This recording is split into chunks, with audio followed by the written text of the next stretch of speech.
What's going on, everyone? So today we are going over every single hunter build for Joust.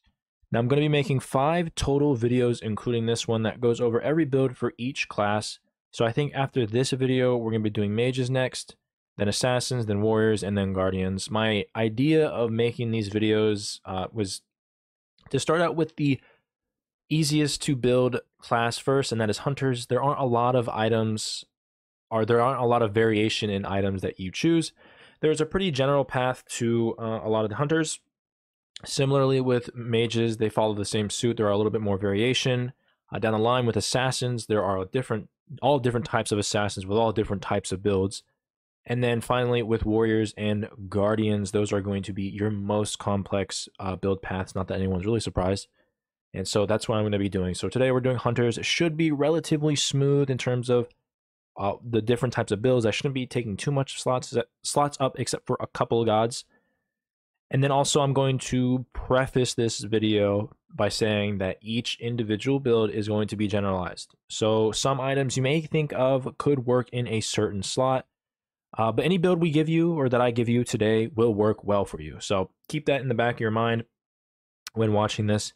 And then lastly, we're going to try and explain, or I'm going to try and explain when you would build certain items and when you would not build certain items, depending on team comp. So it's not going to be a one build fits all type of hunter, but at the same time, or no, it's not going to be a one build that fits all hunters. I'm going to show you a general build, but also give you some of those nuances with other types of items that you can build instead of the ones that's in the general build. So that's what I'm going to do here today, and it's going to be similar with all the videos. So with all that out of the way, we are starting with the boy himself. We have AMC. So this is going to be an interesting one. AMC is a mix of an auto attack based god as well as a ability based god. So a lot of the items that you're going to choose can be from either one of them. Usually what I like to do is I try to make him hybrid. So I like to put in those auto attack items, Jesus, and those ability based items and mix them together, have like basically a hybrid of all of that. So the first thing we're going to talk about is the start. So I'm going to give you the start. First thing you want to do on AMC is you want to build that bluestone. Bluestone is going to give you a bunch of things, such as the extra ticks with its passive, as well as some physical and HP5, MP5. That really works well with his 3, but also his other abilities with his 2. As his 2 and his 3 are basically his bread and butter. After this, we're going to go straight into a Morning Star. I believe this is the first of Transcendence. Yep. And then with that, we have 1250, or this costs 1250 gold. So we do have 250 gold left over. But before that, you want to make sure to get your golden gooseberries. Bow is another option that you can go, but gooseberries seems to be just the better in terms of the hybrid build. Just to reiterate, you can build him auto attack based pure, or you can build him ability based pure, and you should be good, as he can do either or. But like I said, hybrid is what I'm going to be doing here. So after that, we're going to go into our consumables. We're going to go ahead, since we have 250 gold, we're going to have 2 healing pots, and then we're going to go into 2 multi-pots. Now the multi-pots you can change to mana pots, and in fact I'm going to do that because he does use a lot of mana. Now this is just up for preference in terms of whether or not you want to use mana pots or multi-pots. I personally use multi-pots just because it feels better to me, but you can go mana pots, it doesn't really matter. The next item we're going to go into, this is going to be the actual build this time. So really what you want to build is bluestone into Morning Star, and then you have your healing pots for the start. Let's go ahead and do that. At this point, you want to go ahead and finish your Transcendence right here. Going to go into Transcendence. After that, you want to make sure, before I forget, you want to make sure to get your Healing Chalice. Healing Chalice is a very important consumable for every single class. So making sure you get your Chalice after you built your first item, because you do want to make sure you get your Transcendence on before you get your Chalice, just to get the stacks going. Then you want to build your Chalice. But making sure you get the Chalice is very important early into the game. After that, we're going to go into an Aussie, which may seem a little weird to you, but with the recent buffs to it, giving you 10% more of a buffer for healing, meaning that it used to be while below 50% health, you gain an additional 15% physical. Now you gain it at below 60. So you're at 59% health, you get your passive already. So you're getting that a lot easier as well. On top of the fact that they made it cheaper, on top of the fact that that gives you a bunch of stats: attack speed, physical lifesteal, and physical power. And that amount of physical power is a lot, considerably. So Aussie now is going to be pretty much a staple on most hunters, except, excluding the pure ability based ones. You really can't go wrong with Aussie. So Aussie is going to be your second item here. Third up, we're going to go into a Crusher. Third item, Crusher. This synergizes really well with your Bluestone, with the ticks in its passive, as it does an additional 30% of your physical power into your ability. So this also stacks with your 2, your 3, your ult. But specifically, you can pair this up with Bluestone, and you are doing a bunch of damage in your 3. You're ticking in your 3 with your Bluestone, the ability, and Crusher at the same time. So Crusher is going to be good. It gives you percent pen and attack speed and power, so it's perfect for AMC. After that, you can go into a Kins. If I can type. Can I type? Yes. Kins. At this point, this is where the hybrid part goes into. You got your Transcendence and your Crusher for your main damage, as well as your Bluestone. Aussie is a mixture of power and auto attack, whereas Kins is just your pure auto attack. So with AMC, you're doing a lot of damage with your 2 and your 3. But when you don't have those up and you have your 1 up, for example, and you're in range of it, you're also going to be auto attacking a lot. So Kins definitely will help you there, as it does have a lot of attack speed, a little bit of power, and its passive gives you even more of that sort of extra damage, I suppose, with the maximum health whenever you auto. So that's going to be really good against tanks, but even against the squishies, just doing extra damage on top of the already the disgusting amount of damage you're doing to begin with as AMC. Lastly, we're going to go into a Heartseeker. And this rounds out your build to have more of a hybrid sense. You do have more of the damagey type items with Transcendence, Crusher, and Heartseeker, as well as Bluestone. You get to round it out with the Aussie and the Kins to sort of give you a little bit of attack speed. You're at 1.89, which isn't terrible. And so the Heartseeker gives you a flat pen, mana, MP5, and a decent amount of physical power. Actually, the same amount as Aussie. Now, if you don't know anything about Heartseeker, this used to be like 70, 65 power, whereas Aussie used to be like 25. This is why I'm saying Aussie, you can say that it's an auto attack item, but it really isn't. It has an incredible amount of power. It has the same amount as Heartseeker, which is kind of crazy. So yeah, Aussie is absolutely necessary. Heartseeker, at this item, I'm going to go into another item after this, but Heartseeker is really good with its passive, as it's similar to the Crusher and Bluestone in terms of just doing a little bit more extra damage based on your abilities. As you can see, your ability deals an extra 2% of your target's maximum health as physical damage. So when you use your 3, your Bluestone is being procced, your Crusher is being procced, on top of the already ticking that your AMC3 does, on top of the fact that you have Heartseeker doing an extra 2% of your maximum health. So you're just a ticking machine with your 3. And if they get close, well, you have enough auto attack speed to shred them with Kins and Aussie. Now, with that being said, Failnaught is another option that is good. If you do want to build that, you would probably take out Heartseeker and go into Failnaught. Failnaught has been one of those items recently in the meta that's been performing really, really well. And so this item gives you a lot of cooldown, and it takes up the physical pen for Heartseeker that you would normally get if you wanted to go Failnaught. Only difference is that you do want to build this later into the build, as Joust and crit don't really mix well in terms of just going pure crit. But when you go a little bit of crit towards the end of the build, this makes it to where the enemy team doesn't really build spectral armor. It doesn't have much of an incentive to build spectral armor, seeing as it's late game and seeing as it's only one item. So the caveat to crit being bad is having one crit usually towards the end, and this is definitely one of those items that you can definitely fit in towards the end, as now instead of having Heartseeker, you do have 20% cooldown. So now you have 30% with your Transcendence. You're able to throw out your abilities all the time and do a bunch of auto attack damage with Kins, Aussie, and now Failnaught with a little bit of crit. So that is also an option too. Now, finally, rounding out the build, well, actually, I just want to say that you can go either or if you want to. Just replace, you would want to replace one of these. But finally, rounding out the build, let's just go put Heartseeker. Rounding out the build, you either, the last item that you can go is Bluestone Brooch. That is going to be your upgrade, the Bluestone Pendant, if you get there. Huge caveat here, if you haven't seen my ranked Joust, Joust, the Joust problem, the problems with Joust, the video I did, you don't get to upgrade your starter a majority of the time. A majority of the time, you get this entire build online, minus the Bluestone Brooch. Let's just pretend you had Bluestone at the beginning of the build. You usually get this build on around level 15 to 16. Now, this is a pretty expensive build, so it might be a little later. But generally speaking, hunters, their items seem to be a little bit cheaper than a lot of the other classes. So you usually get to have your full build right around 15, level 16.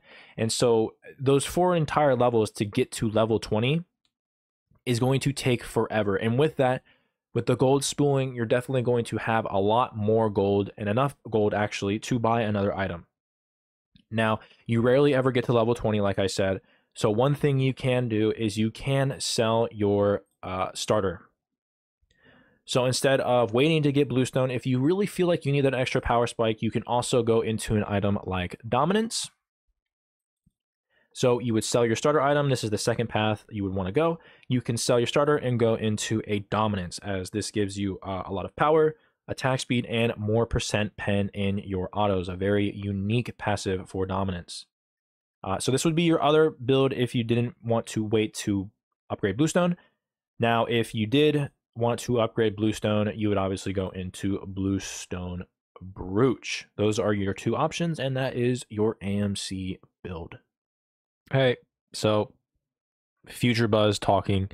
I meant to say in that video that one thing that you do need to keep in mind when thinking about selling your starter item versus waiting to get your starter item to be upgraded at level 20. The one caveat is that if you do sell your starter item and build another item, for example, you're going to get that initial power spike, which is going to feel nice. However, if you do get ultra late game to where you could have upgraded your starter item, most of the time your upgraded starter item is going to be better than just the regular item that you bought for selling the starter item. On top of that, the enemy team might keep their starter item and upgrade it then. In that case, you might actually be at a worse situation. With that also being said, the caveat to that is if you don't sell your starter item, you just have a bunch of gold going to waste, and you never get that upgraded, or you never get that power spike, meaning that you could be missing out on a lot of damage, making you ultimately lose. So there are 2 caveats to that. I just wanted to make that clear. If you want a more in-depth of how I explain this, you can go look at my problems in Joust if you are new to watching my channel. So yeah, just wanted to say that. Otherwise, let's get to the next build. All right, with On Her, we are on to On Her. Now, this is going to set a precedent for the majority of this video. Like I said earlier, the auto attack builds that every hunter goes is going to be generally the same as auto attack based gods, like On Her, are going to have the same general build. Now, with On Her, I'm going to say a couple of things. I'm going to explain a lot of things with On Her. So the rest of the video, I'm probably going to just add the items and not really go over them, because I'd just be reiterating myself over and over again. So this is going to be a long one, but it will set a precedent for the rest of the auto attack based gods. So with that out of the way, let's explain a few things. Now let's start out with the first starter you usually always want to go, and that is Leather's Cowl. Leather's Cowl gives you a bunch of stats: physical power, MP5, physical lifesteal, attack speed, and a passive that gives you even more attack speed, or if you're alone, you get movement speed. Either way, this item is perfect for Joust. Now in Conquest, it may not be the same, but in Joust, this works perfectly, seeing as you're always near your allies, so you're always getting that attack speed for the most part, as well as the bloated stats compared to all the other auto attack or all the other hunter starter items. Now, the only other starter item that could potentially have some impact is Death's Toll. But for the most part, you don't want to build this item. Only on a few gods like Charybdis would this really be good on, and I'll go over that later, obviously. But this one gives you 18 power, 75 health, and a passive that gives you a bunch of sustain health and mana based on your maximum health and maximum mana. So this is going to be a good item for you to sustain early, but really you only build this item to sell it late game. There's no upgrade starter that would be really that impactful for your auto attack based hunters. So like Death's Embrace is more for a god that has a lot of cooldown. So like your Bellona solo lane or your Amaterasu, for example, that's really what the upgraded starter is for. Death's Toll is pretty underwhelming, but that gives you a little bit more basic attack damage and a little bit more power. So if you were to go one, it would probably be Death's Temper. But you really just want to, you're really building this for the early game sustain that Leather's Cowl does not give. But other than that, it's pretty much useless outside of the 18 power, as you're getting Aussie anyways. So the sustain from Aussie is going to way outshine Death's Toll. So for the most part, you sell it for a 6th item when you buy Death's Toll. But I'm going to keep that there just in case somebody wants to build it. But we're going to move on from that. So Leather's Cowl is the starter you want to go. Now, there are 2 starts that I usually go. Let's start with the first start. So you go into Leather's Cowl. That's your first item that you build. And then from here, you go into first item Griffin Wing Earring. So you build that into that. And at that point, you have used 10,050 gold, meaning that you can go into your Chalice of Healing. And at that point, you have a little bit more gold to spend, but usually you don't want to do that, seeing as you want to get your Griffin Wing online as soon as possible. So Leather's Cowl, Mystical Earring, Chalice of Healing is your first start that you can go. The other start that is my preference, and I usually always go, is going into Tier 2 Earring. Similar to when there weren't starter items in the game, you would go straight into a Griffin Wing. But with starter items being back and hunters not having the greatest starter items, you can go straight into a Tier 2 Earring and it should be fine. Now, I meant to preface this earlier, but your recipe that you do want to go is Golden Gooseberries. But with this start, you go into, let's actually get rid of that. You do want to go into Tier 2 Earring, as it gives you a decent amount of power, a lot of attack speed, and a lot of MP5 for when you start up with this item, compared to the Leather's Cowl that gives you a little bit less of everything, except for the lifesteal, of course, and that's basically a little bit more attack speed. But for the most part, this allows you to get your Griffin Wing on a lot sooner than the first start would. So next, you have 200 gold, so you want to go 2 healing pots. Then you want to go into 2 multi-potion pots. Like I said earlier, you can go mana pots if you feel like it. It's all preference. But this is the go-to starter that I really like to go. You get your Griffin Wings on a lot sooner, and then after that, you buy your Leather's Cowl, which seems to scale better in early game. So you're not really, not doing anything with this one. It's just a little bit better, and I think I like it a little bit more. So you can go either or, but I really prefer this one. And so we're gonna base that off of all the auto attack hunters. So that's basically all the explanation in terms of hunters will go. But let's start with the build. So here's your start. Go ahead and get rid of that. So here is the build. So the basic build that you can go here for auto attack based gods and on her is you go into a Griffin Wing. After that, you go into a Leather's Cowl.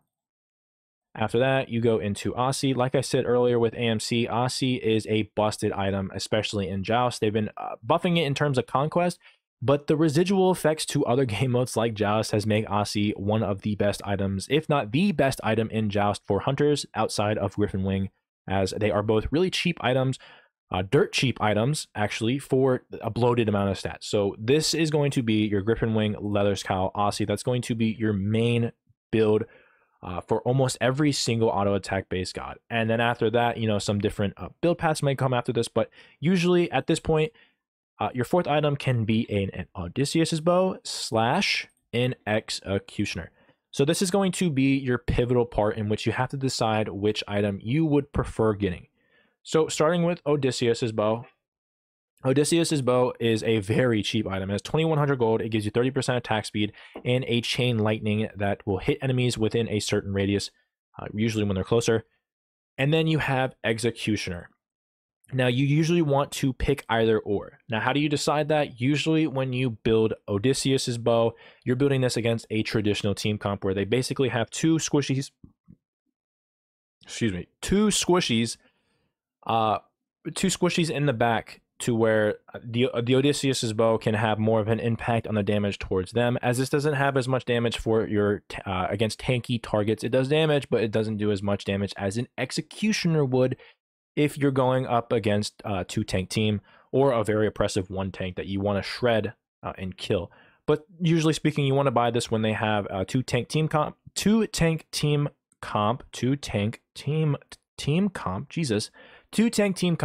with Executioner.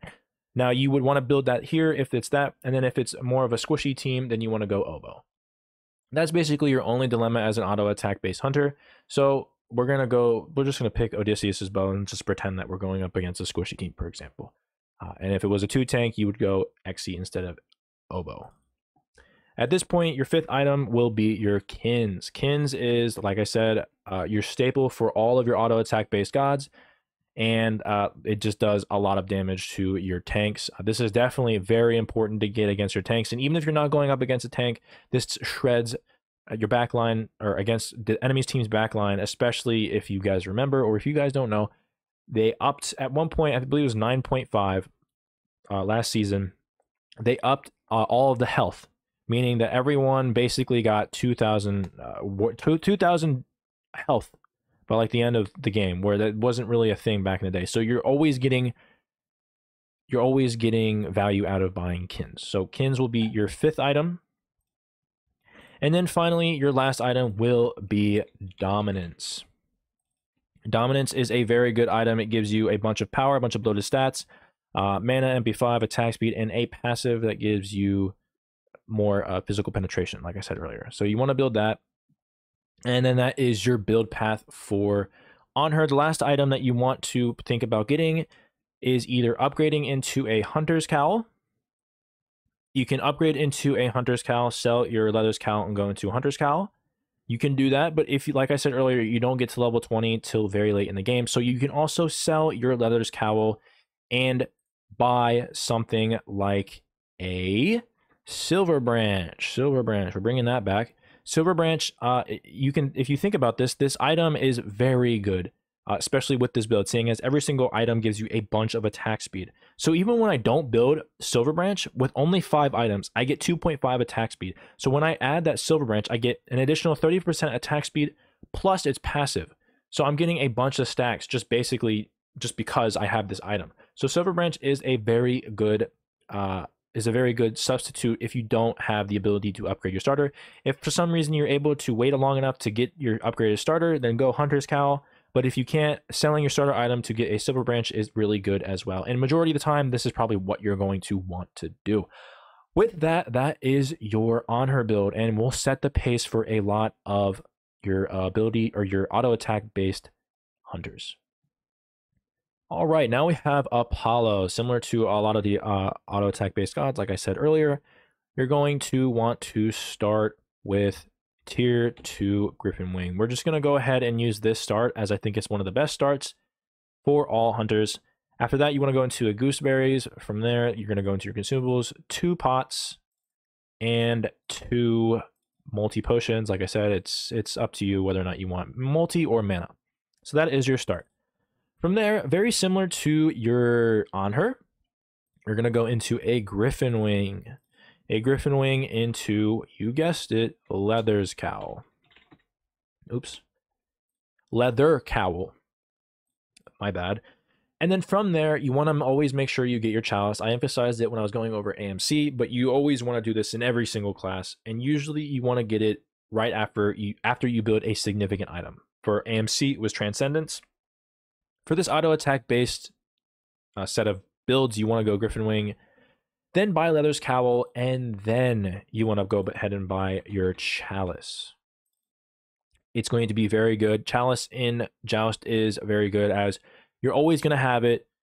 Whenever you back, you're always able to go back into the fight, and it's just always there, just the pop. You're always team fighting, whereas in Conquest, it's not as valuable for a lot of the gods. So, on top of that, Joust gives you more spooling for gold as well, so that also helps too. So it's just a win-win. You want to make sure you get your couple items online, or just one item online, and then get your Chalice, preferably after Leather's Cowl. But from there, like many of the other builds I was going to say is going to happen, we're going to go into a Aussie.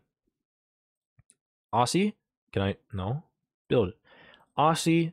And then here is your dilemma that I was talking about. Odysseus's bow, if you're going up against a 2 squishy team comp, and if you're going up against a 2 tank team comp, you definitely want to go into your Xe. Now I'm picking oboe, but that does not mean that's the path you need to go. Just remember the dilemma between who you're going up against.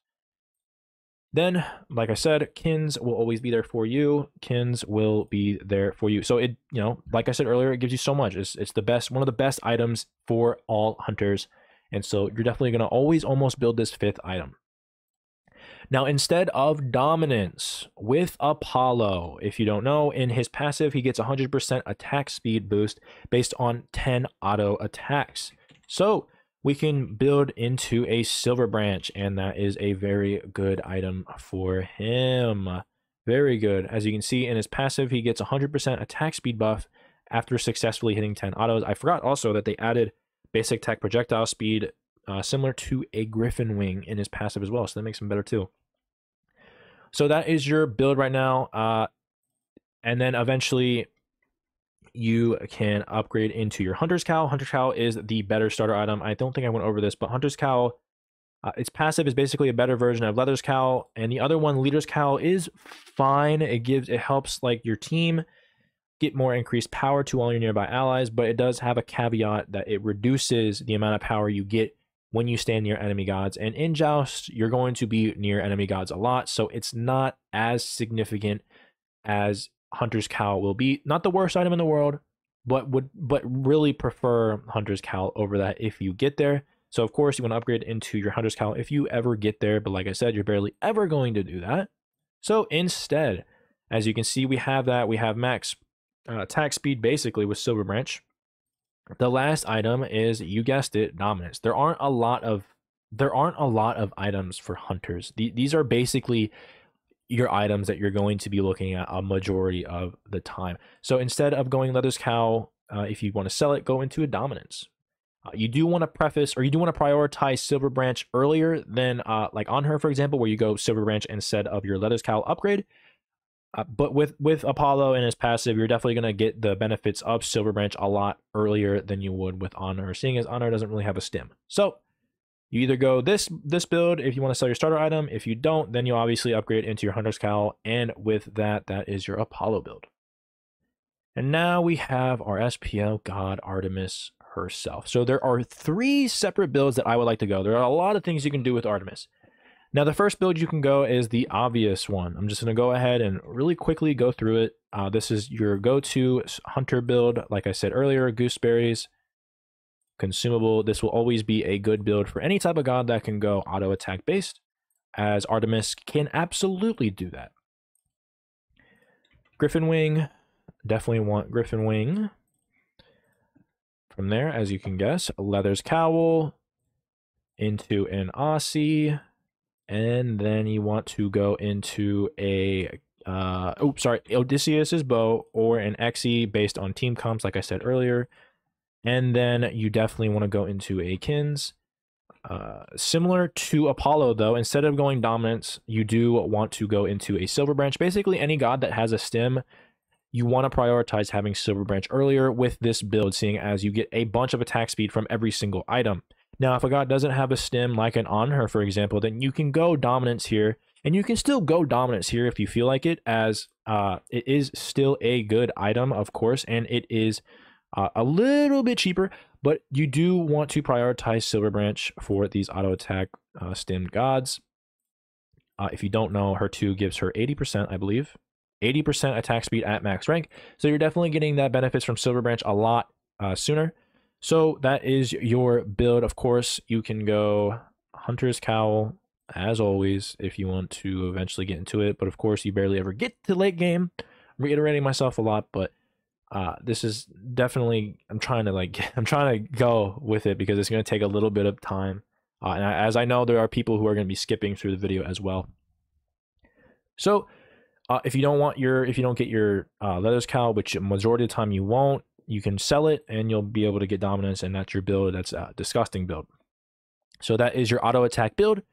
After that, there is a couple spicy builds. So the reason I go into this next build, or the reason I talk about Artemis as the SPL god, because I don't know if you know, if you've seen the Panda Cat build on Artemis, he basically goes straight damage on her, sorry. So with that SPL build, he usually goes Bluestone. And with the start, you definitely want to go into a first item Transcendence or Morningstar. With this, you have 1250 gold. You do want to make sure you go Golden Gooseberries. Now, you can go Bow in this build, as you're probably going to get close to max CDR, as it is an ability-based build for Artemis. But I would rather prefer Golden Gooseberries, as it sets up for your auto attack, or the ability set up for your auto attacks. Sorry. Let's see, we have 1250. So at this point, you have 250 gold left, so you do want to make sure you get 3 health pots, and then you do want to make sure you get 2 multi-pots or 2 mana pots, whatever you prefer. From here, you want to make sure you get your Transcendence. Transcendence is going to be your first item that you pick, so Bluestone into Transcendence. From here, he usually goes into a Soul Eater, which is a fine. It is actually really good too. So you can go Soul Eater here too. But what I prefer more is Aussie. Aussie is a really good item everywhere, even in Conquest. But specifically in Joust, this is a beast of an item, like I said earlier. So you can substitute Aussie for Soul Eater. The only issues is that with Soul Eater, you're going to miss out on a little bit of ability lifesteal, as well as some flat pen that it gives you, as Aussie doesn't give you flat pen anymore. And then you're also going to be missing a little bit of cooldown. So you can go Soul Eater here. I'm just going to go ahead and put this here. But usually I like to go Aussie, especially seeing as her abilities will set up for your autos that will do even more damage. So we're going to go ahead and go Aussie. Like I said, you can go Soul Eater instead of Aussie. From there, you want to go into a Crusher. Now, usually he builds into a Fail Not, but with Joust, you want to make sure you build your crit items later into the build, so it decentivizes your enemies from building that Spectral Armor earlier into the game. So from here, you want to do your Crusher. Like I said, you can do Soul Eater. Then at this point, you can buy your Fail Not. Fail Not 5th item is really, really good. It basically takes the place of a Jotun's Wrath, seeing it has 20% cooldown. It has physical pen, and it has 20% critical chance with a lot of power, with 35 physical power. So you go this for the basically for the cooldown, because at this point you have 30% cooldown with Transcendence and Fail Not, on top of the fact that you're doing a little bit of crit damage. Finally, you want to go Heartseeker. Heartseeker rounds out this build, being able to do a lot of damage with your 3, your ult, and even your 1, funnily enough. And so at this point, you have 228 power. You barely have any attack speed. But the great thing about this is that she gets 80% in her 2. So she can get really close to that 2.5, if not on the edge of it. Now, one thing I wanted to preface earlier is the difference in, I forgot to do this, but you can go back, and instead of going your Bluestone, you can definitely go into Leathers Cowl instead of Bluestone, as I think Leathers Cowl is a lot better in Joust than it is in Conquest, seeing as its passive and bloated stats definitely get you there. It also gets you a little bit more attack speed with this build that rounds it out a little bit more than the pure ability-based build. So here is your build here. You can go Bluestone, of course, but I prefer Leathers Cowl. With this, you have a lot of power. You have basically maxed out percent pen. The only problem is you don't have a lot of physical pen with Soul Eater, but if you do go Soul Eater instead of Aussie, you can do that as well. But of course, I like Aussie better. After this, you can go into a Hunter's Cowl. Hunter's Cowl, which will give you even more. So you can do that, get that, and you get 1.84 attack speed with the amount of damage, extra damage you're still shredding. With your 2, you're basically getting 2.5 attack speed, basically having both best of both worlds. But like I said, you're really never going to get that. Actually, you can do Bluestone Brooch too if you do that. Bluestone Brooch, I think, is a little bit better of a late game item than Hunter's Cowl, but usually Leather's Cowl early game is better in my opinion.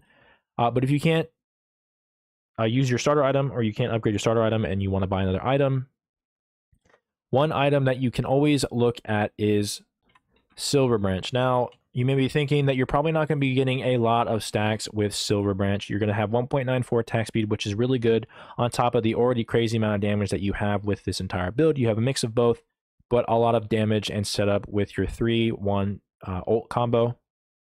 And with your 2, you'll be able to get at least 2.5 attack speed, so that shouldn't be a problem. As you can see, 30% more, you'll get 1.94. But with the extra 80%, you're definitely going to be able to push past 2.5 and get a little bit of stacks. Not that much, not as much more as you would, or a lot less than what you would in a normal build where you go Silver Branch, but it's still a good rounded out item for this build. So that's what you would go if you wanted to sell your starter, or if you wanted to use your starter, you can go Hunter's Cowl or Bluestone Brooch, whichever one you want better. In my personal opinion, Hunter Cowl is better, but if you want to sell it, Silver Branch is the way you go, and which you probably should do. Now, the next one we have is a hybrid version of Artemis.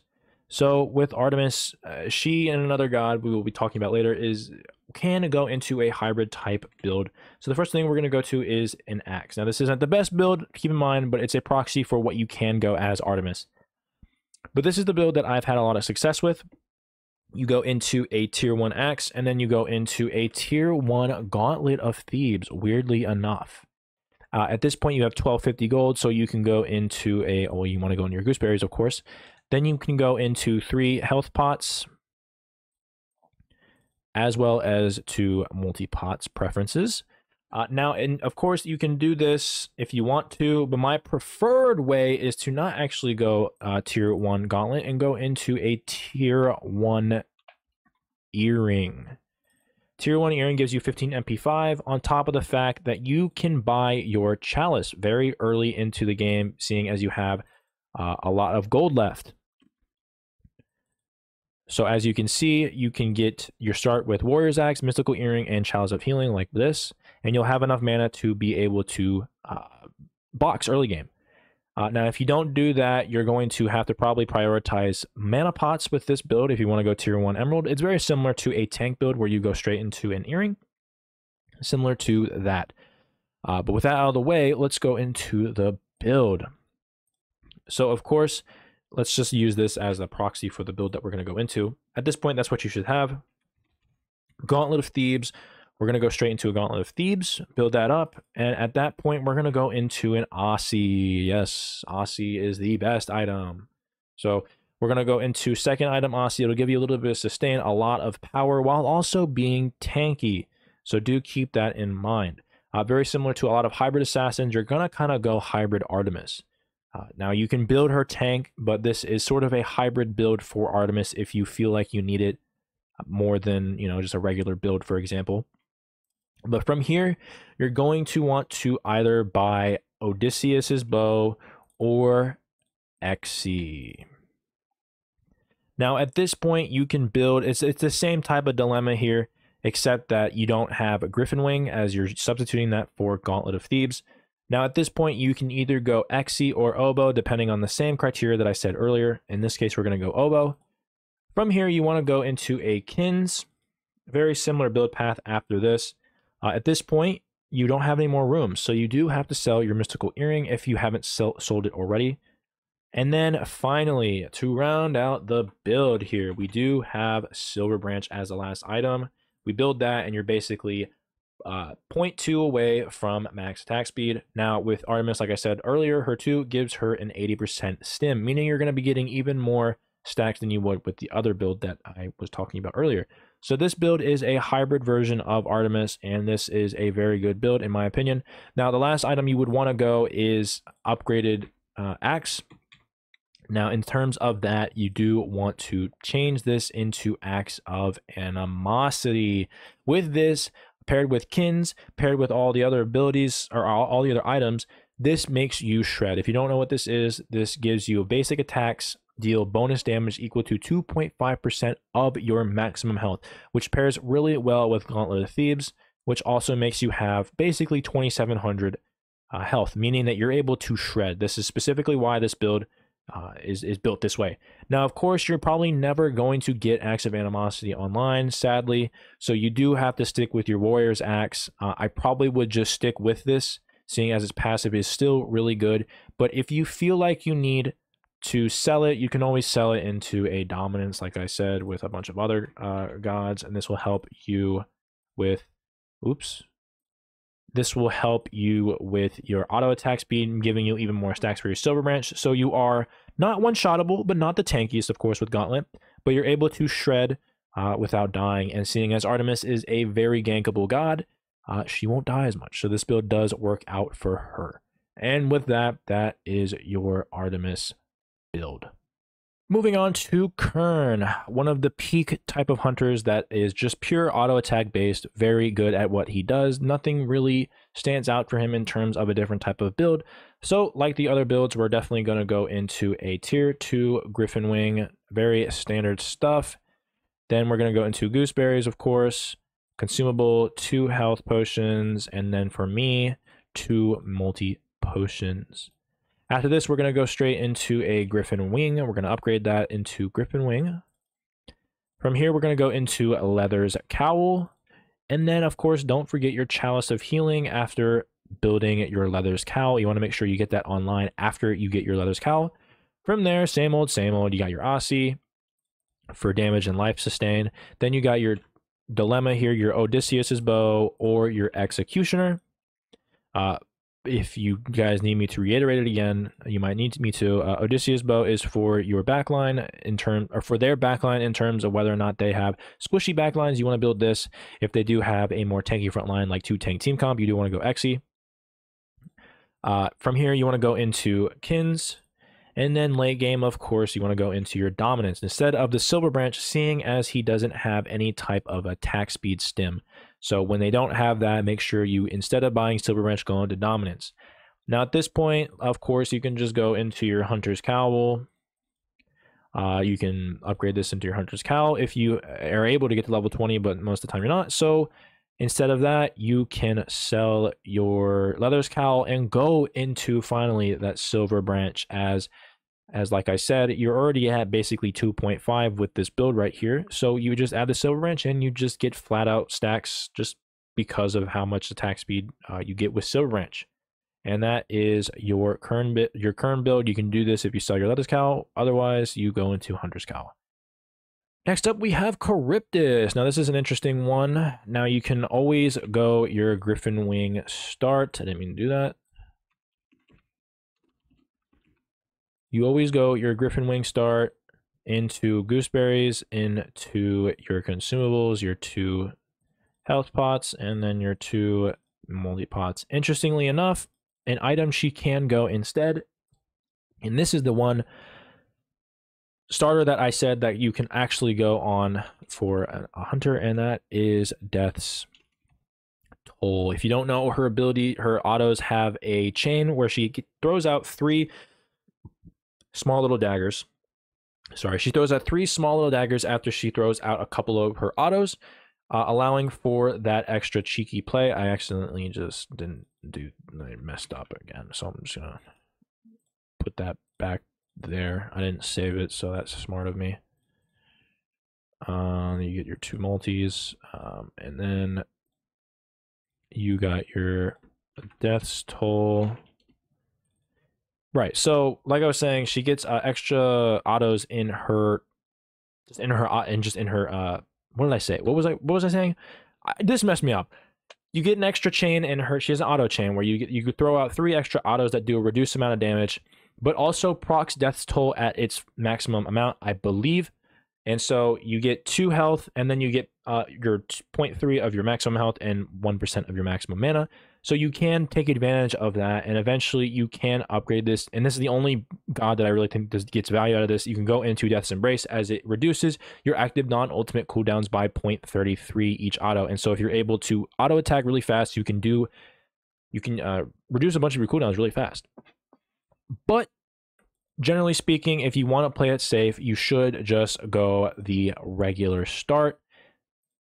Now, you can go into the Death's Toll, but like I said, Death's Embrace is really what you want, and seeing as you don't get to level 20 that often, the odds of you getting that is going to be low, and you can't really do that cheese type of build. So generally speaking, just go to your Griffin Wing start, your regular pot start, and then go straight into your Griffin Wing.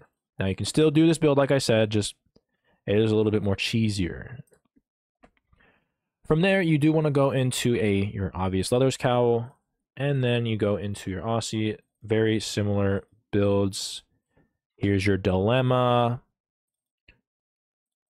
and your Xe, and then finally your Kins.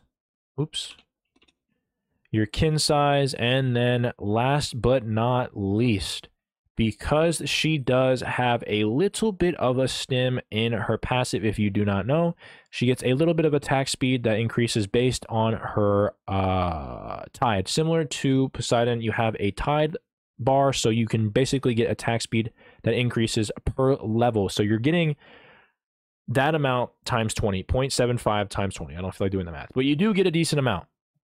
So in this spot, you can take advantage of that and buy a Silver Branch instead of your Dawn build. And so with this, you're basically getting max.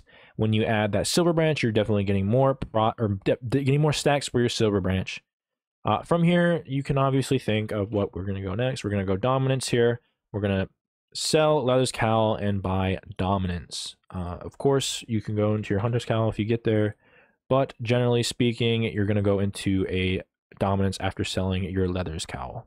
And that is your Kryptos build. All right, we have Cherno. We have Chernobog, a very interesting one. Recently got a lot of buffs and has a stim in his kit. So you can kind of guess the type of build path we're going to go here. We're going to go the regular build path. We're going to go tier 2 Griffin into your Golden Gooseberry. Then you're going to go into your consumable 2 health pots. I think I missed the chalice last time, but keep in mind that I'm forgetful when it comes to the chalice. But always make sure you build your chalice early game. I'm going to keep reiterating that because it is very important. A lot of people don't like building it, but it is very important. From there, we're going to go into our Griffin Wing. The same old, same old. Like I said, with Hunters, they're going to be very similar builds in terms of those auto attack based gods. So we're going to go Leather's Cowl, and then we're going to go into an Aussie. From there, you got your Dilemma based on squishy backline, or Xe with your double front line. Then, of course, your Kins. Can't forget Kins, one of the best items. And then finally, oh, I'm sorry, this build is going to be your regular build. Now, you can build this regularly, and then you can go into a Silver Branch. This is your regular build.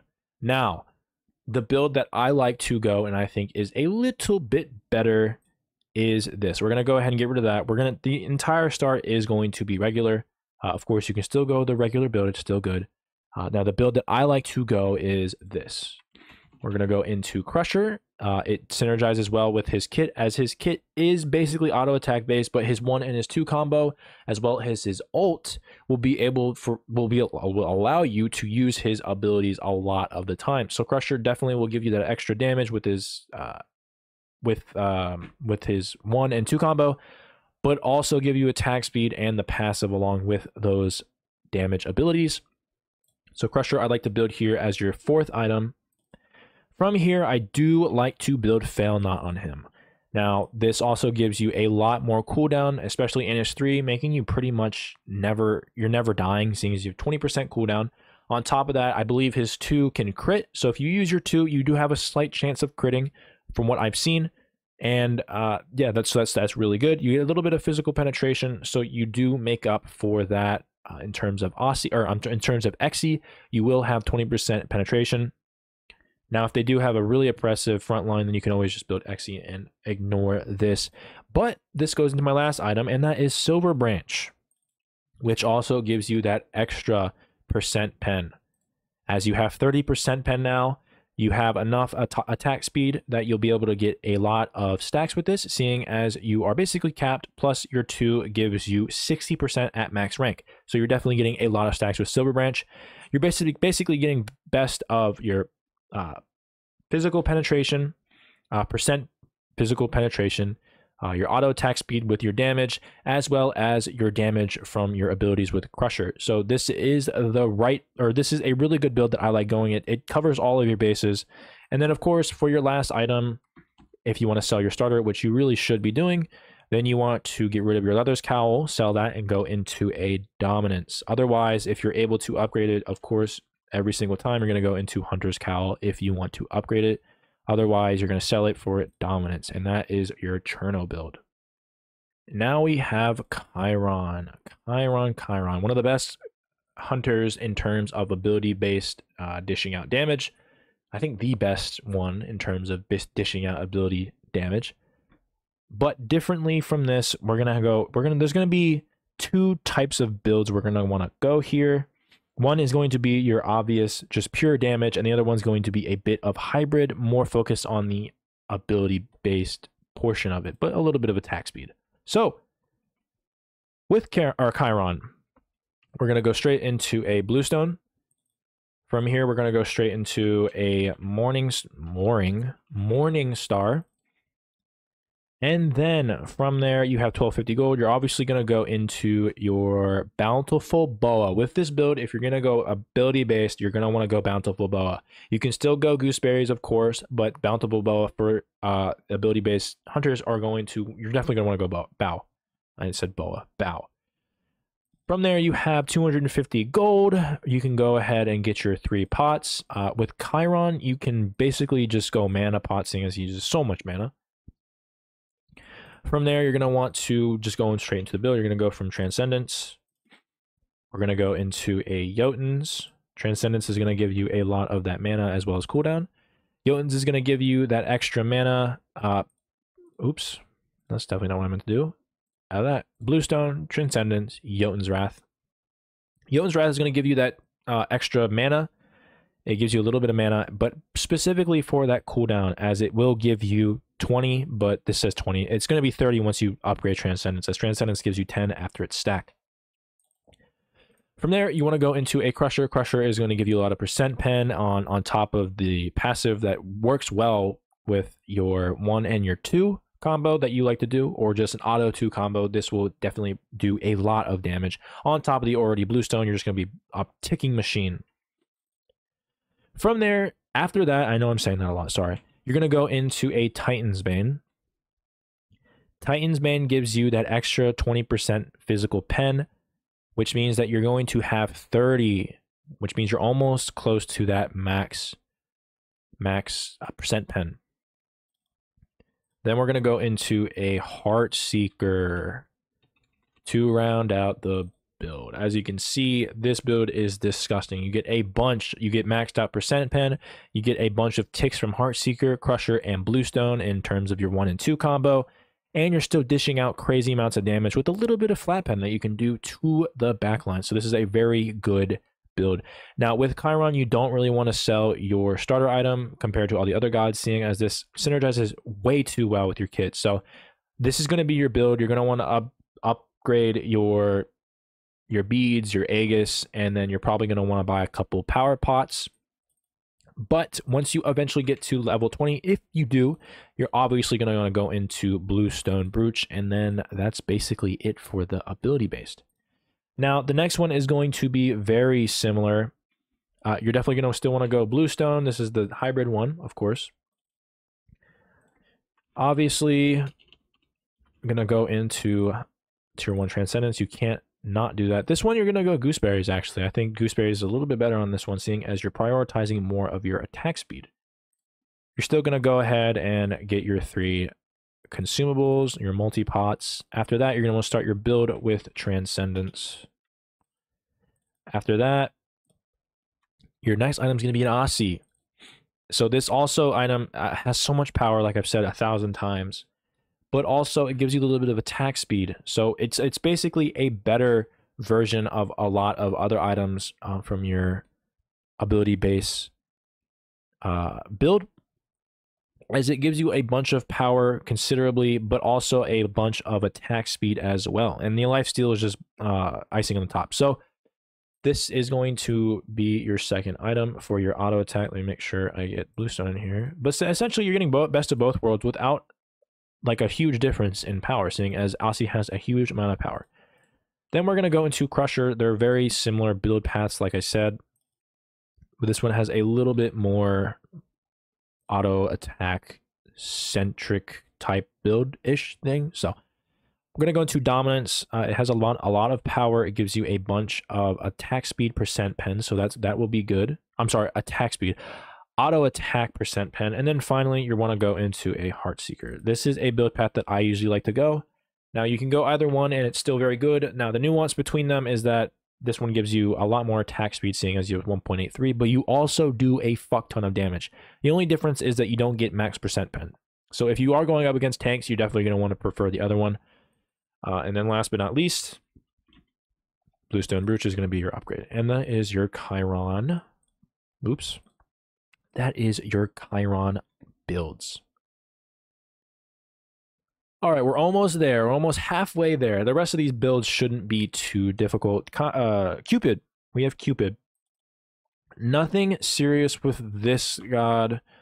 A very average god in terms of that as well. We're just going to go ahead and do the regular build, seeing as there's really no type of niche, different type of plays, I guess you can do with Cupid. So the only build path you really can go is the Griffin Wing Aussie build. So leather cowl into your Aussie. One thing I will point out, a difference in Cupid that others don't have once we get there. But all right, so Xe Oboe is your dilemma for your squishy backline. Xe is for your tank frontline. Which whenever has more. Then you're gonna want to go into Kins, and then finally, you guessed it, Dominance. Now, one thing that like I said, I wanted to point out here, let's just go ahead and equip these, is that in his 3, if you do not know, he actually gets a little bit of attack speed just based on his passive. You upgrade it and you get a little bit of attack speed. So with this, you can actually sneak in a Silver Branch instead of a Dominance. So you can go into a Silver Branch if you want to, seeing as if you upgrade your 3, you should have a little bit more stacks than your regular gods like Anhur, for example, who don't have any type of passive stim or anything like that. So you can go Silver Branch. Of course, Dominance is still good here as well. And similar to every other type of auto attack based god, you either go Hunter's Cowl in terms of upgrading, or you sell the Hunter's Cowl or the other's Cowl for either the Dominance or Silver Branch, if you know, whichever one you decide to buy. Now, preferably you want to go Silver Branch for Cupid. So really you would be selling Leather's Cowl for Dominance, and that is your Cupid build. And then now we have our Danza build. So very similar to other gods, we can do the regular Griffin Wing Aussie build that I have been showing on all auto attack based gods. And so you can build that on Danza. I'm not going to waste my time and do that for this one, seeing as there are 2 other build paths that I really like to go on Danza. And one of them is the hybrid between auto attack based and ability based items. So starting out, we're going to go into a Leather's Cowl first off. From there, we're going to go into a first item Morningstar. First item Morningstar, and then into a Gooseberries, of course. And then you have 250 gold, so you should be able to buy 3. And then, of course, you're going to be able to have 2 other multi-pots. And then from there, Transcendence, of course. And then the second item that I usually like building here is a Soul Eater. Soul Eater gives a bunch of stats. Like I said, this build is going to be ability-based / auto attack based. So with these 3 items, once you stack them, you're doing crazy amounts of damage. You're actually destroying people with your 1-2 combo. And if you're able to ult, you just half hit somebody. If you've seen my Danza video, this is sort of the build that I went first. I think I went Axe first, but the same idea applies. You're still destroying their health when you use these abilities. And then after that, you definitely want to go into a Crusher, giving you that hybrid in attack speed as well as damage and its passive, and some percent pen as well, as this gives you plat pen too. So you're getting a lot of that too. And then we're going to round it out with a Kins with your auto attack based type of build here. So like I said, Kins is just one of those all around great items that you build in your 5th slot. Lastly, we're going to go into a Dominant, seeing as he doesn't have a lot of attack speed. He does have some in his... Can you go away? Thank you. Now, he does have a lot of attack speed in his 3, I believe. Am I wrong on this? Leaf movement speed, reduced basic attack damage. Okay, no, I am wrong. Okay, so... Okay. Then never mind. He doesn't really have any type of stim. So Dominance is your build path here. You get a lot of attack speed on top of the fact that you're smashing them with your Transcendence, Soul Eater, Crusher, and actually a little bit of Leather Cow. You're doing 200. You have 200 power, so you're able to destroy them. And this is before they even get stacked up. So keep that in mind as well. But this is your this is your base. This is your ability / auto attack hybrid type build. Now you can obviously sell this into a Hunter's Cowl if you want to upgrade your Leather's Cowl. Now, one thing I will say that is a little bit different when you sell this, because you will eventually sell this majority of the time, your starter item, of course, you do want to go into a Heartseeker. This will definitely make their life even more hell. You're going to get even more power, a sacrifice of a little bit of leather attack speed from Leather's Cowl, but at this point, you ult and you kill them, and it's just too much for them. You basically one-shot them. If they don't die, then you still have your autos to clean them up. So a very, very good build, and that is that one. And then finally, the other build that I would like to go over is the other hybrid type of god. I told you about the Artemis hybrid, and this is the only other one that can really semi-go hybrid.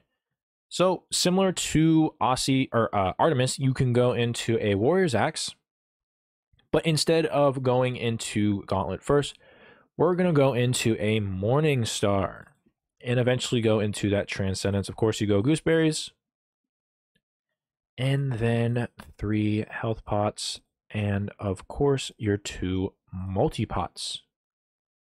So the difference between this build is that you're going to go into a Transcendence first. So you're going to go into your start, and then you're going to go into Transcendence, or Warrior's Axe Transcendence. And then from here, you go into Gauntlet of Thebes. Now, before I go on, this build is a proxy for a hybrid-esque build that Danza can go a lot of the times. I think I said this with Artemis. The hybrid build can be a lot of items. There's not like a set path for hybrid builds. So if you think of another hybrid item that you can go, or any type of other items that synergize well with a hybrid, it's just a proxy for the idea that Danza can go into hybrid. This build and the Artemis build are just builds that I found success in, me and my friend. And so this one definitely is just a proxy, but it is a very good build. So that out of the way, we go into our Transcendence and then into our Gauntlet. Now, the one thing that I do like about this build is that with Transcendence, it gives you a bunch of mana as well as that MP5 when you get this stacked. So you're able to throw out your abilities while also being tanky. Now, the reason I build this first is just to make sure that you build this online first, because it's more expensive, so you can just get it online first. But also the amount of stacking, the method of stacking is last hitting enemies, which is a lot harder to stack than Gauntlet, which is just being near enemies and getting assists. So you do want to make sure you get Transcendence online first and stack that first, seeing as Gauntlet is a little bit harder to stack. Now, one caveat with this build is that it's going to take a little bit of time to get online, but once you get this online, similar to Artemis, you're going to be a tanky boy while also doing a lot of damage. Not tanky enough to where you don't die, but enough to where you don't get one shot, which is one thing I really like about these hybrid builds. So next up, you can go into a Berserker Shield. Berserker Shield is another item that gives you a lot of protections. It gives you attack speed and also gives you even more. And it's passive, which gives you a damage mitigation and more attack speed below 60% health, similar to Aussie. Now you can go this, or you can go instead of that into an Aussie, which I just actually said. So instead of Berserkers, you can go into Aussie as this now. Without that before, you had no sustain, but now that you do have this, you have a decent amount of sustain. Preferably, I like to go Aussie, but again, if you need more protections or you have a team comp more around sort of a dual type of tank team comp, whatever you want to call it, then you can go Berserkers, but I do prefer that Aussie. From there, similar to a lot of other builds, you're going to want to go into either, you're probably going to want to go into Exi here. I was thinking about going Oboe here, but Exi is definitely your go-to here. This will definitely give you a lot of protection shred, and this will allow you to obviously go into, what is the Exi called? Actually, I need to go over that. The Ferocious Executioner. Ferocious Executioner you can obviously go into on a lot of the builds. That's the build path you want to go down for almost every single one, except for one that I will go over for a Heavy Executioner. But yeah, you want to go into Exi right here. It's a little late, but you do want to build that. And then from there, you can go into your Kins. Now, Kins, usually you don't build this late. You usually buy it 5th item, but because you are going Gauntlet, Kins can be your last item, as Kins is definitely going to help you shred and actually synergize really well with you being tanky. So you're tanky and just chunking them with your autos. So that is your build. Of course, you want to go last item, Axe of Animosity, instead of Hybrid, or instead of Sundering Axe, you want to go Axe of Animosity. As similar to Artemis, your Gauntlet's health stacks with your Axe of Animosity. Get rid of that. And so you have 2,700 health. So you're definitely smashing with Axe of Animosity on top of Kins, on top of all the other damage that you're getting. And you're also, keep in mind, you're doing a lot of damage with the amount of power you have as well. If you can't go into your Warrior's Axe, as you might want to sell it, usually you don't want to, but if you really feel like you need to sell it, you can obviously go into a Dominance, as Dominance is a good build, or a good item to build here if you want to sell your axe. But usually speaking, it gives so many prots, and its passive is really good. So usually you want to sell this, or keep this, sorry. You usually want to keep this and basically upgrade like your relics, or getting pots, and then just waiting for your level 20 if it ever arrives. But that is your 2 Danza builds. Next one, we have Hachi. Now, nothing particularly interesting about Hachi in terms of his kit that revolves around his build, as his build really synergizes with the already predetermined build that I've been giving. And so you definitely want to go into your tier 2 Griffin Wing, and then eventually, go into your Golden Gooseberries, and then eventually your 2 consumables. You're going to go there. 2 multi-pots. Oops. 2 multi-pots, and that's your star. And then the build is very, very obvious here. Nothing changes for that. You go Leather's Cowl, make sure I have that right. Now I'm building this for you guys because this is the only build that you really want to go on with him. Aussie's too good. Odysseus's bow, you definitely want to go. You probably are dreading this at this point, but no, it's very important to make sure that we get every single build path in case somebody wants to skip ahead, or however, whatever. Kins into, of course, Dom. I almost forgot. And that is your build path. He doesn't have a lot of stims. He has a stim in his 2 technically, and you place it down, you're in there at max rank, you get 20%, and you're upgrading your 2 relatively quickly, so you can potentially go Silver Branch here, but it's not very consistent. So your build path is looking like this. And then, of course, you can go into a Hunter's Cowl, Pish Posh. And then if you can't, then obviously you want to prioritize Silver Branch after selling, seeing as he doesn't really have a stim. And that is your Hachi Man build. And now we have the boy himself. We have Heimdall. So Heimdall has a couple builds. You can go the regular build if you want, the Griffin Wing build that I talk about. That's totally fine. I just think that maybe you're not, with Heimdall's unique kit, you're not getting the max of what you could be with a build that I'm going to give you. So there's two different types of builds here. They're very similar. They're more of the hybrid-esque in terms of auto attack based and ability based, as he does have really good abilities. But the first one we're going to go, and this is the pure ability base. I believe this is in the SPL as well.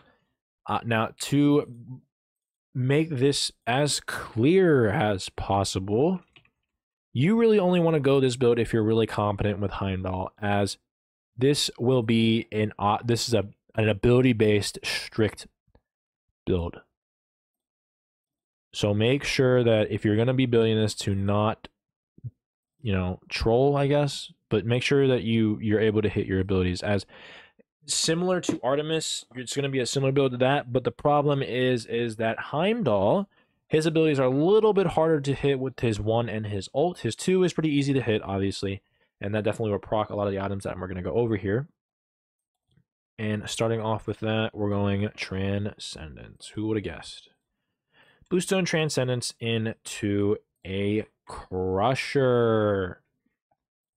Crusher is going to be really pivotal right here. You're building it a little bit sooner, but it does give you that extra damage as well as the attack speed a little bit. Now, from there...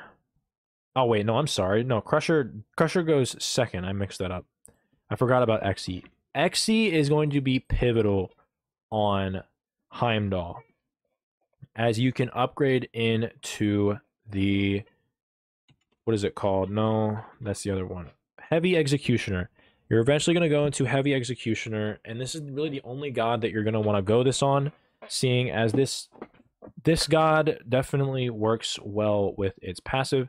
Now, if you don't know, Heimdall's auto attack is very slow compared to others, just base-wise, as Hi-Rez made him that way. So you're throwing out your autos a lot slower than a lot of the other gods, making Heavy Executioner a lot more valuable, seeing as your attack speed cannot exceed 1.9, but its passive gives you a crazy 35% physical protection reduction on an enemy for 3 seconds, and you only need 2 stacks, so hitting it twice isn't going to be that hard, especially with that build. Now we go into our Crusher. So Transcendence, Xe, Crusher, and at this point, you do want to make sure to try and get your Heavy Executioner online after Crusher, seeing as how pivotal it is. So at this point, you're going to want to build that after you build Crusher. From there, you do want to go into a Titan's Bane. A Titan's Bane gives you a lot of percent pen, and then finally into a Heartseeker. So with this build particularly, you're going to get max penetration on top of the Xe Executioner passive. And so this does stack really well with your 40% penetration. Your 40% penetration that you get from Crusher, Titan's Bane, and Heartseeker. One thing to keep in mind, that physical protection shred is different than physical penetration. So this does stack. You'll be getting 35% plus your 40. So this does make it very, very good. Now, your Bluestone you want to keep for the most part, as it stacks really well with your Crusher when you use your 2, for example. And so this is going to be your basic ability-based hunter build, similar to Artemis. But other than that, the other build that we have is similar, but a little bit nuanced and more towards the auto attack build. So Morningstar. Then, of course, you're going to go into your healing potion, and then you're going to go into your multi-pot. You have 250s, so you definitely can get another healing one. Then, of course, you want to get your recipe, your gooseberries recipe that works really well. Then you want to go into a Transcendence, as per usual. Then an Aussie. An Aussie is here for the extra damage, as it gives a lot of power, as well as the auto attack percent that it gives you, stacking with that. From here, you want to go into your Xe, And then at this point, oops, I forgot to equip my bluestone. Not that it really matters. Then we go into Xe. From here, you want to go into your Crusher. Crusher, similar to Odyssey, will give you a lot of percent pen damage and attack speed. And at this point, you do want to make sure you get your heavy Xe online. So we just go ahead and, oops, just get rid of that. And so at this point, after you build your Crusher, you do want to go back and get your heavy Xe. And then finally, last but not least, is your Dominance. As you can see, this is more of an auto-based build. You basically get your max cap here, right? You're at 1.78, and then once you get your heavy Xe online, the amount of attack speed that you're getting isn't going to be significant enough, significantly over 1.9 attack speed, which min-maxes this heavy Executioner, as you're getting the maximum amount of speed you can get for the maximized amount of damage you can do with this build, as you're getting 218 with a little bit of physical pen, but particularly that kicks up with this heavy Xe. Now, this is a build that you would preferably want to go if you cannot hit your abilities consistently, or you're not like a beast with Heimdall, for example. This is one of your other builds. Of course, like I said earlier, you can go the regular Griffin Wing build, but if you do want to have more of a niche type of build for a guy like this, this is one build that would really suit well for you. You do want to go into a Bluestone Brooch. I don't know if I said that earlier, but obviously Bluestone Brooch. You don't really want to sell this, like I said earlier, as it stacks with a lot of your items. So this is your Heimdall build. Okay, moving into Hou Yi, he has a lot of abilities, and you would think that he does a lot of ability damage, and he does. One thing about him, though, is that you don't really need to do that, especially with his one, seeing as his one, depending on how many bounces you get, doesn't really matter how much damage you do. It's going to fucking destroy them anyways. So, oops, I kicked my mic. All right. So, you're just going to do the regular build. There's really nothing too complicated about this one. There is one item I do want to keep, you do want to keep your eyes on if you do want to go a little bit of ability based. So we're going to do that. 2 mana multi-pots. From here, you're going to go obviously into your Griffin Wing, your Leathers Cowl. I'm just going to go ahead and do this build. You guys already know this at this point. Your Aussie, your Odysseus's bow, and then Xe if you have tanks, 2 tank frontline. Then your Kins, of course. And last item, Dominance. Seeing Dominance is a very key item on Hou Yi, as his autos are going to be doing a lot. And especially with his one, this entire build is going to be smacking regardless. So Griffin Wing, Leathers Cowl, Aussie, Oboe, Kins into Dominance. Like I said earlier, his abilities are going to be doing damage anyways, so this build will definitely help you just do autos anyways. Dominance specifically is good for him as well, seeing as his abilities don't give him any type of stim. So this is your go-to build for him. Now, one item I do want to keep in mind, may want to keep in mind, well, actually, I'll say that last. Really quickly, you can go into a Silver Branch. Silver Branch is fine on Hou Yi. It's not the best, but you do get a little bit of stacks. So if you don't ever get your starter upgraded, you can just go straight into an Odyssey. You'll get a couple of stacks, which is fine. If not, then obviously you go into your Hunter's Cowl for your upgraded starter, and that's basically his build. If you do that, you go in Silver Branch. If not, then you go Hunters.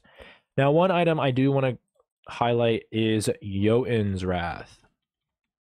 Jotun's Wrath has a lot of cooldown. It gives you 20% cooldown. That's specifically what you want to do, on top of the fact that it gives you a little bit of flat pen and physical damage. So that's also cool as well. So basically, the idea behind this is to have your 1-up a lot more than usual. You can have your 3-up more usual, then, you know, that's very good. Now, the one thing you want to do with this build, with this item, is you're going to want to build it as early as you can. So ideally, what you're going to be doing instead is taking the place of Dominance. Now, that might be a little bit spicy, but that's basically what you want to do if you want to put in Jotun's Wrath. That is one item that you always want to keep in mind. Now, with saying that, you don't need to. It's just a little bit of a change if you want to do a little bit of a ability based build. So how that build would go is you go Leathers Cowl, Aussie, and you would go into a Jotuns first. You would go Jotuns first, then you would build Oboe or Exi depending on your team comp. Then you would go Kins, and then I was like, wait a second, I missed something here, or what? I accidentally did not click Griffin Wing. So Griffin Wing, Leathers Cowl, Aussie, Jotuns, Oboe or Exi, and then finally your Kins. That'll definitely be your build. And then of course, last item, you can sell your Leathers Cowl for dominance, and that will put you at a very good place here if you want to do that build as well. Otherwise, the other two builds are the standard builds. But that is your Hou Yi build. All right, getting down to it. We're almost, or actually after, we're a little bit further than halfway there. So we have Ishtar. Nothing too importantly different than any other build. So, of course, we're just going to be doing the Griffin Wing build. The good old Griffin Wing build. A little bit of a change of a build at the end, but nothing too complex that you have to worry about. Then you get your multi-pot. And that's your start. And then you go into your Griffin Wing, your Leathers Cowl, Aussie, Odysseus Bow for your squishy backline, or Exi if they have two front lines. Then you go into your Kins. And then finally, you want to go Silver Branch. I was thinking about going Dominance, but the problem with this is that Ishtar does get a little bit of attack speed buff, 5% for your passive. So you are going to get a little bit more.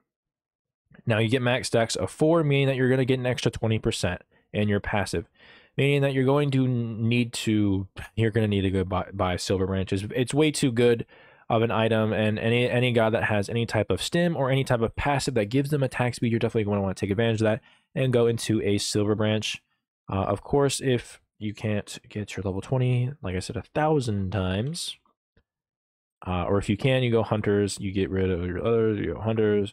But if not, then you go into Dominance. You just basically flip-flop the last item, and you go Dominance. So you do that if you want to sell your starter, which you probably should be doing most of the time, or you go Hunter's Cowl if you somehow make level 20. And that is your Ishtar build. Next up, we got Izanami. Not a particularly great god. Has a little bit of a different build path, but not that great of a god. I've got to be honest. It's a kind of noob type of god that a lot of people play. But regardless, we're going to go give her a build. We're going to give her a build. So a tier 2 Griffin Wing into a Gooseberries. Then we're going to go into a healing potion and 2 multi-pots from here, obviously. Griffin Wing into a Leathers Cowl. Then into a Aussie. And this is where the build sort of changes. You do not go Odysseus Bow on her due to her passive making it go through and come back enemies. So you can basically, if you don't know what Izanami does, I assume that most of you do, its autos don't really proc well with Oboe. So you go the regular build here, and at this point, you definitely want to go Executioner most of the time, regardless of whether or not they have squishies, as this still is a very cheap item that still does a lot of damage. So you do want to go XE, and then it does stack with what we're going to go into after we buy Kins, and that is Silver Branch. Another thing on her is her ability to have extra attack speed in her 1. That's basically what her stim is. That's where her 1 is. It also makes it to where it can't go through enemy targets, but it gives you a 65% attack speed bonus. So you're definitely going to want to go Silver Branch instead of Dominance, and you should be able to get max stacks with this build. Of course, you have your Hunter's Cowl for your upgraded, and then if you do sell it, you go a Dominance, of course. So here's your upgraded if you want to go Hunter's Cowl if you make it there somehow, and then Dominance if you when you sell it, because you're going to sell it. Let's be honest here. But that's basically your Izanami build. All right, we have our Jingwei, a very interesting one. I think she's good. I don't think she's the best, but she is a very good god and has a lot of outplay potential with her kit. So, as per usual, she is going to take advantage of that Griffin Wing start, going to get those consumables up, 2 of those, and then into your multi-potion. Like I said before, just the same 3 items into Aussie. From there, you have a little bit of a couple options. You can go into your regular oboe, into your Xe, you can either go oboe or Xe. Let's go ahead and select those. You can do the normal build, and that build works perfectly fine. For me, though, I like to go dominance, as her autos definitely are chunky with her 2, as well as her 1, giving her a little bit of a stim. She can definitely chunk, allowing that dominance percent pen on her autos definitely go at more. Seeing as a lot of her abilities are basically just attack. You have damage in your 1 and your ult, but for the most part, she's just an auto attack based god. So I do like going dominance before. Like I said, you can go into an Xe or oboe if you really need to, if there's like tanks, for example. Now, next item I like to go into is Kins. Kins is always a good item there. And then last but not least, spicy play, spicy item. I like to go Demon Blade last. This is probably the best crit item outside of Failnaught that is an auto attack based item. So Failnaught wouldn't be included in that because it doesn't have auto attack speed. But this has been one of the better crit items if you've seen in Joust or in Conquest. So specifically with crit, like I said earlier, crit is not particularly good in Joust, but making it to where you buy the item towards the end of the build sort of allows your enemies to not, or sort of allows you to have the enemies not build spectral armor early into the game. Specifically with Jingwei, you do want to build crit on her because her 2 gives her 20% crit chance. So an extra 20% chance will give you 40% chance to crit, which is very good into the end of this build. Now, you can very easily, after this, obviously, let's just get this over with. You can go into Hunter's Cowl, and then that's your late game build. Or you can sell this and get a Silver Branch. Silver Branch afterwards. At this point, this will be shredding people. You'll be getting some crits. You'll be getting way more stacks because of your 1 combo, because that does give you attack speed. At what point? 80%. 80 attack speed. So this will be shredding. If you don't want to go Demon Blade, you don't have to. They might build Spectral Armor earlier, which will definitely decentivize you to build this anyways. It's still good, but if they build Spectral Armor, then obviously get rid of that. And then go your Xe build. If you see them go Spectral, forget the Demon Blade and basically build your Xe a lot sooner. Basically after, well, let me just get rid of this. Basically the similar build that you go to, Griffin Wing, Leather's Cowl, Aussie, Xe.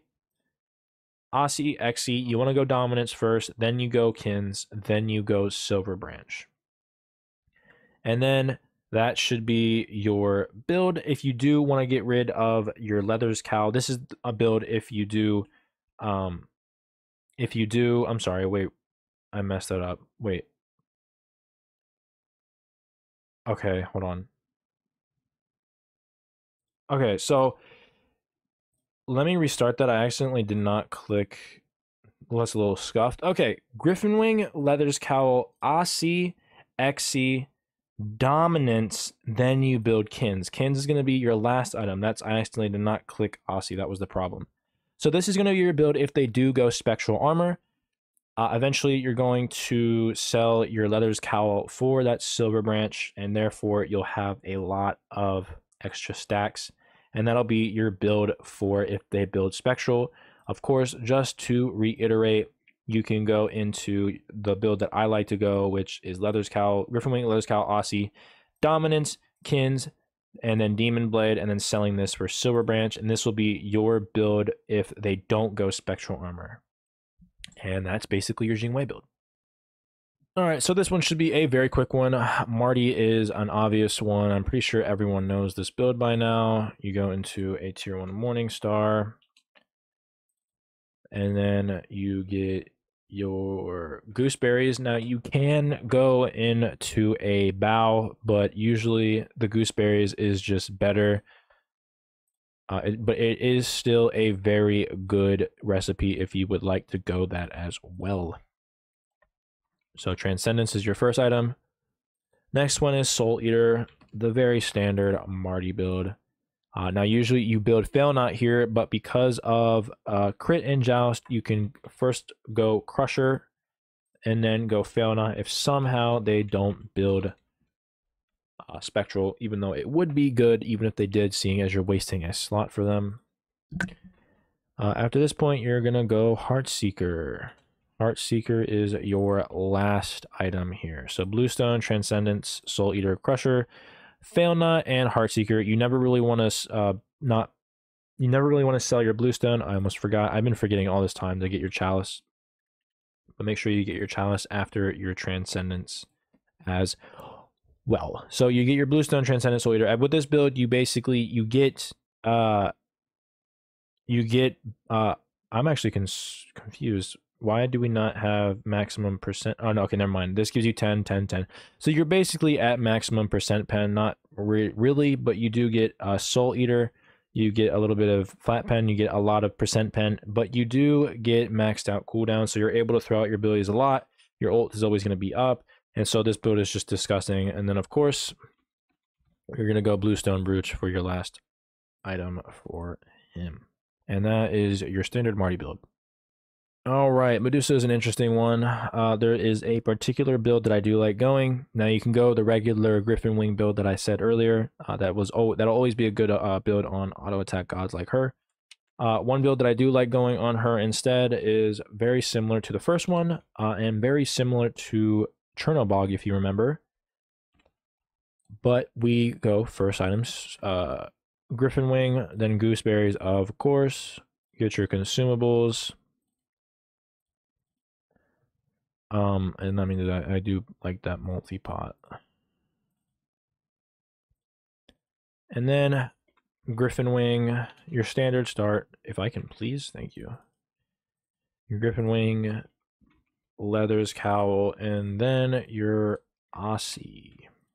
After that, you do want to go into your Crusher. One thing about Medusa is that the Crusher very much stacks with a lot of your abilities. So they recently buffed Medusa's ult, making it do a lot more damage.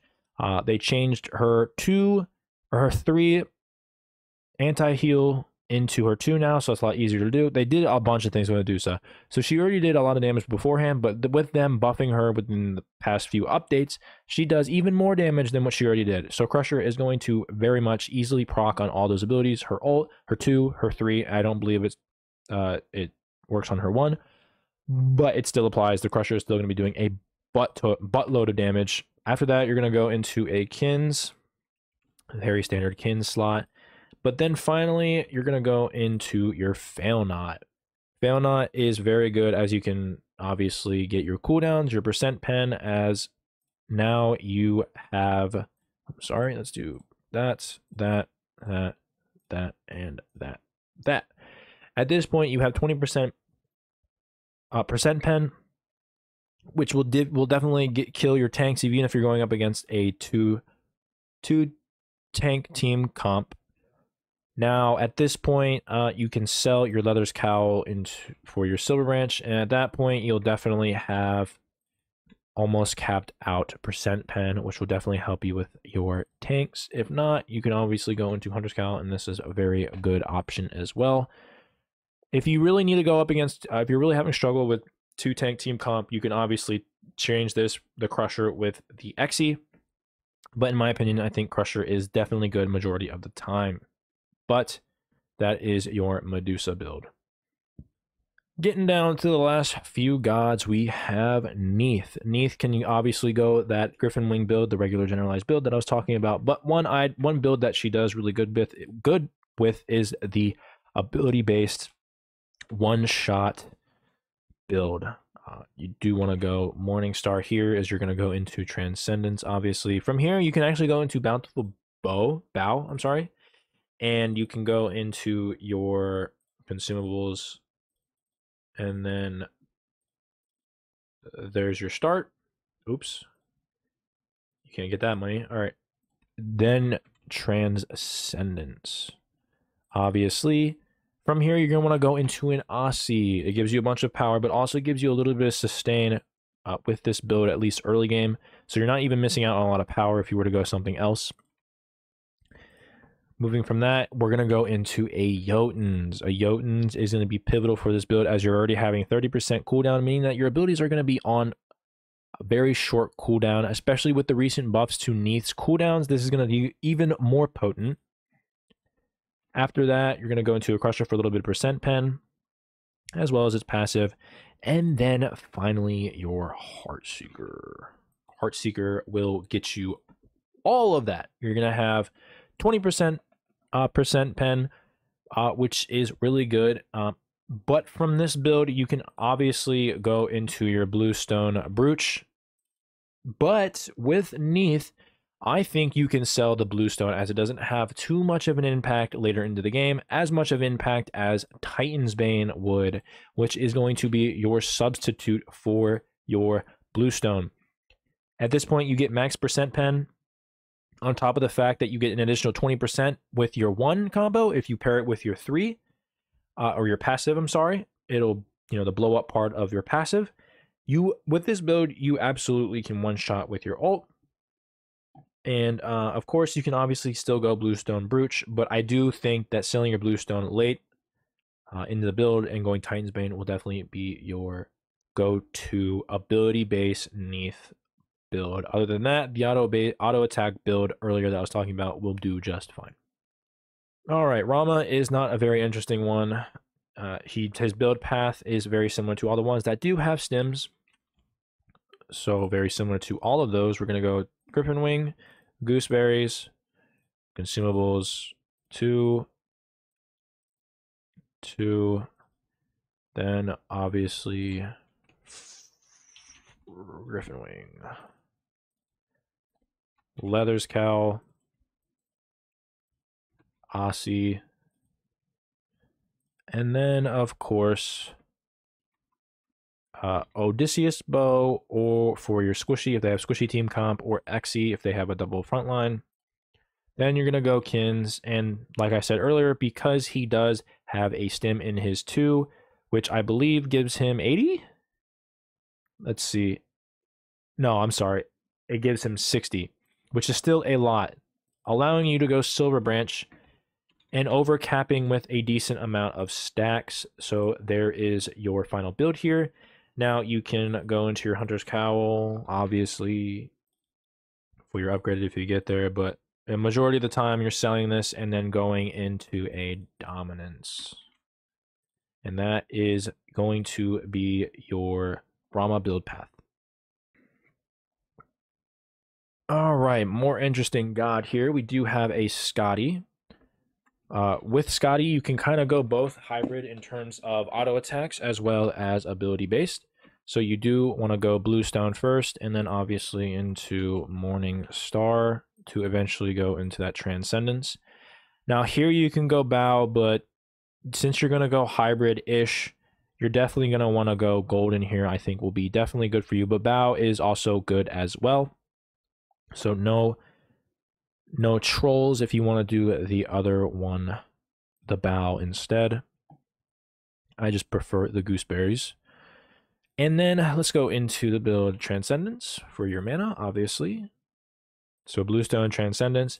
After that, Aussie, to no surprise, very similar to Neith. You're going to have a little bit of sustain early in the game, but also you get a lot of power with Aussie, so you're really not missing a lot of power. So Aussie is a very good item, just in general, even for those ability-based gods.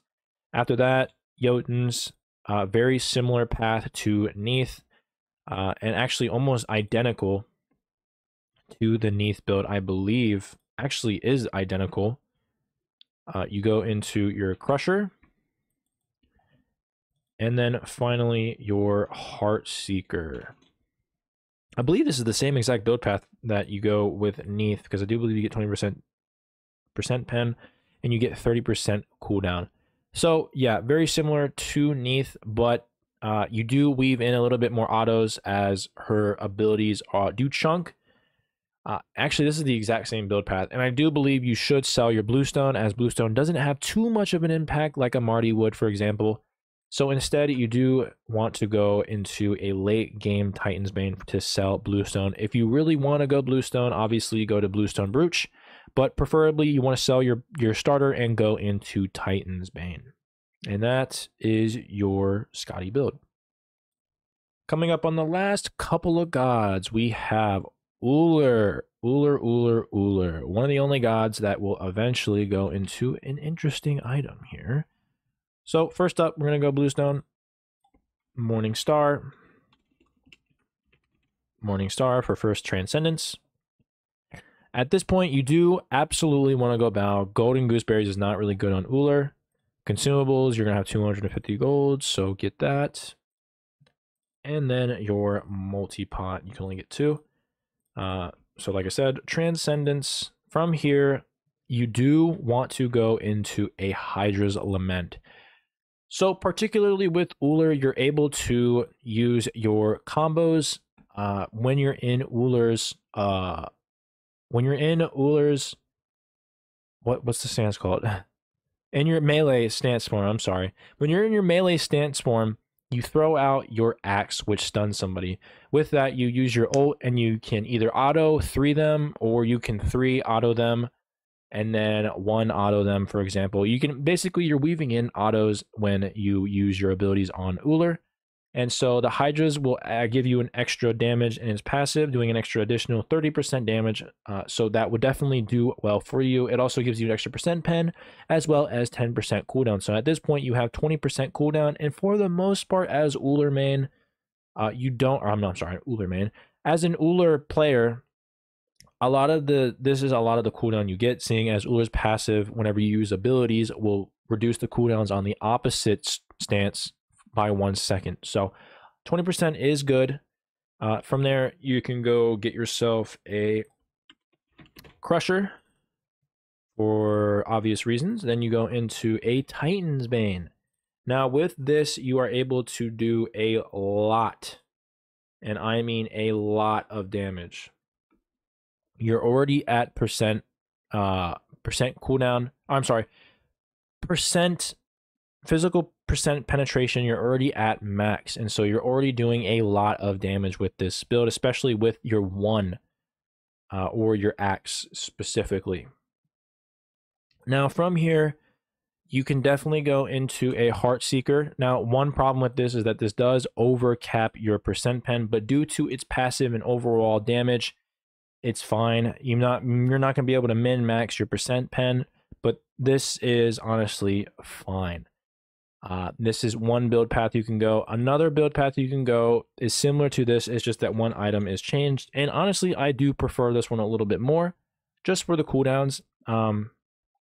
So you would go this normal build. Let's go ahead and get rid of all this. So these items you would all go except for 1. Like I said, you would go the Transcendence, Hydras, the Crusher, Titan's Bane, Heartseeker build. But with this one, with Jotuns, you want to do Transcendence, Jotuns, Hydras, and at this point you have max CDR. So you're basically throwing out your cooldowns all the time. You're never running out of cooldowns. You have your mana with your MP5 in Hydras and Trans, and you have a little bit mana in Jotuns. With this, you go into a Titan's Bane, and then finally a Heartseeker. Now with this build, you're able to min-max all of your percent pen. Now Crusher is a very good item to go, but it's not as necessary as the other ones, as this does min-max a lot of your stats, as you have max percent pen as well as max cooldown, and a little bit of physical pen. So you're able to do a lot with this build as well, and my preference in terms of an Ullr build. So with that, that is your Uller build.